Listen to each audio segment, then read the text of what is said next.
5 ans et c'est extraordinaire qu'il y ait des remises de trophées en hommage à Aimé Césaire. Je trouve ça absolument génial.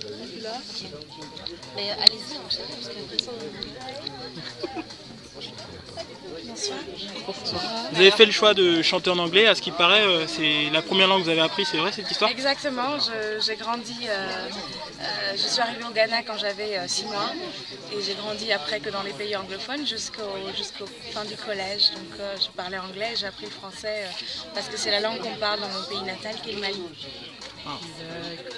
Est-ce que vous serez capable de chanter en français? Parce qu'on dit souvent qu'écrire en anglais c'est beaucoup plus facile. Et qu'est-ce que vous pensez de ça?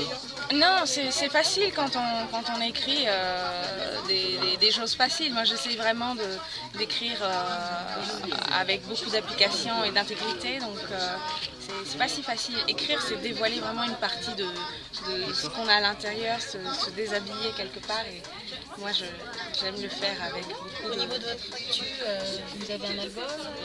J'ai un album qui s'appelle Every Day is a New World, Qui est déjà dans les bacs? qui est déjà dans les bacs depuis presque un an. D'accord. Qu'est-ce que vous avez besoin au niveau de la promotion particulière? Ce dont j'ai besoin? Mais là je continue la tournée, j'ai fait 3 mois de tournée avec Roger Marais, je continue, je prends la route toute seule maintenant, et voilà, le soutien évidemment. Et où trouves-tu ton inspiration? Dans mon quotidien, dans les gens qui m'entourent, dans ce qui se passe dans ma vie, j'essaie de vivre une vie à 100 à l'heure, et donc il se passe plein de choses. Et quels sont les thèmes qui te tiennent à cœur? Je décide pas quelque chose comme ça, je suis inspirée par quelque chose qui se passe dans ma vie à un moment donné, et je décide d'écrire là-dessus.